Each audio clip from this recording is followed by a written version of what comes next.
आज सातारा जिल्हा काँग्रेस कमिटीमध्ये आपल्या सुकन्या सुषमाराजे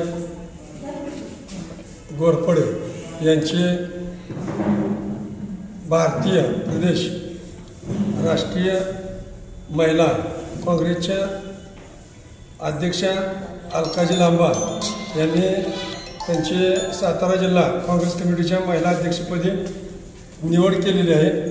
त्या निवडीच्या निमित्त या ठिकाणी त्यांना मी सातारा जिल्हा काँग्रेस कमिटी ओबीसी विभागाच्या वतीनं मी त्यांना शुभेच्छा देतो। त्यांचे पुढील कार्यासाठी त्यांच्या वाटचालीसाठी त्यांचं मी या ठिकाणी शुभेच्छा देऊन त्यांचं अभिनंदन करतो।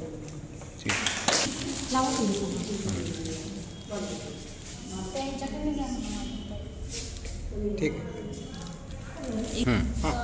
स्टार्ट करू ना। आज सर्वप्रथम सातारा जिल्हा महिला काँग्रेसच्या नूतन जिल्हाध्यक्षा आदरणीय आमच्या सहकारी मार्गदर्शिका माझी मैत्रीण आदरणीय सुषमाताई यांची निवड झालेली आहे। तर या निवडीबद्दल सर्वात प्रथम मी त्यांचं खूप मनापासून अभिनंदन करते। सुषमाताईंची निवड झालेली आहे तर मला वाटतं की सातारा जिल्हा महिला काँग्रेसला एक नवीन दिशा मिळणार आहे आणि सुषमाताईंची निवड ही फक्त निवड नसून ती आता येणाऱ्या काळामध्ये म्हणजे सुषमाताईंचं काम म्हणायचं असेल तर त्या युवकांसाठी असेल महिलांसाठी असेल तर रस्त्यावरती उतरून काम करणारे नेते आहेत, आमच्या मार्गदर्शिका आहेत। सुषमाताईंनी आतापर्यंत काँग्रेस पक्षाची विचारधारा ही प्रत्येक गावामध्ये वस्त्यांमध्ये शहरामध्ये ती विचारधारा पोहोचवण्याचा प्रयत्न केलेला आहे। आता तर अधिकृतपणे आम्ही खूप चांगलं संघटन आणि सुषमाताईंच्या मार्गदर्शनाखाली एक चांगलं संघटन सातारा जिल्हा महिला काँग्रेसचं करणार आहोत आणि एक मजबूत संघटन म्हणून सातारा जिल्हा महिला काँग्रेसचं संघटन असेल। धन्यवाद। म्हणजे ते या की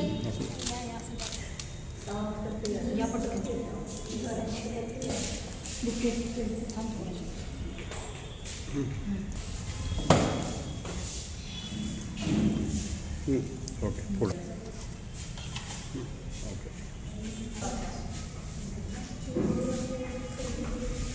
काढू का? नमस्कार, मी सुषमाराजे गोरपडे। काल अखिल भारतीय राष्ट्रीय महिला काँग्रेसच्या अध्यक्ष सन्माननीय अलकाजी लांबा तसेच महाराष्ट्र प्रदेश महिला काँग्रेसच्या अध्यक्षा सन्माननीय संध्याताई सवालाके यांनी माझी काल सातारा जिल्हा महिला काँग्रेसच्या जिल्हाध्यक्षपदी निवड केली। त्याबद्दल मी पक्षश्रेष्ठींचे खूप खूप आभार मानते। माझ्यावर जी सातारा जिल्हा महिला काँग्रेसची जबाबदारी देण्यात आलेली आहे ते माझं ग्राउंडवर असलेलं संघटन, माझं सर्वसामान्य लोकांसाठी असलेला लढा यांच्या माध्यमातून ऑनलाईन सभासद नोंदणीची जे क्रायटेरिया होता तो मी ऑनलाईन सभासद नोंदणी अतिशय चांगल्या पद्धतीनं सातारा जिल्ह्यातील सर्व विधानसभांमधून महिला काँग्रेसची ऑनलाईन सभासद नोंदणी केलेली होती आणि अगदी त्याच जोरावरती मला हे पद सन्माननीय संध्याताईंनी दिलेलं आहे। आमचे नेते सन्माननीय पृथ्वीराज बाबा चव्हाण माजी मुख्यमंत्री महाराष्ट्र राज्य तसेच त्यांच्या सुविद्य पत्नी सन्माननीय सत्वशीला भाभीजी आणि आमच्या सातारा जिल्हा काँग्रेस कमिटीचे अतिशय तडफदार जिल्हाध्यक्ष सन्माननीय रणजित भैया देशमुख यांच्या मार्गदर्शनाखाली येणाऱ्या काळामध्ये सातारा जिल्ह्यामध्ये प्रत्येक गावामध्ये प्रत्येक वाडी वस्तीमध्ये महिला काँग्रेसचा आवाज उठवण्याचं काम यापुढील काळामध्ये आम्ही करणार आहोत।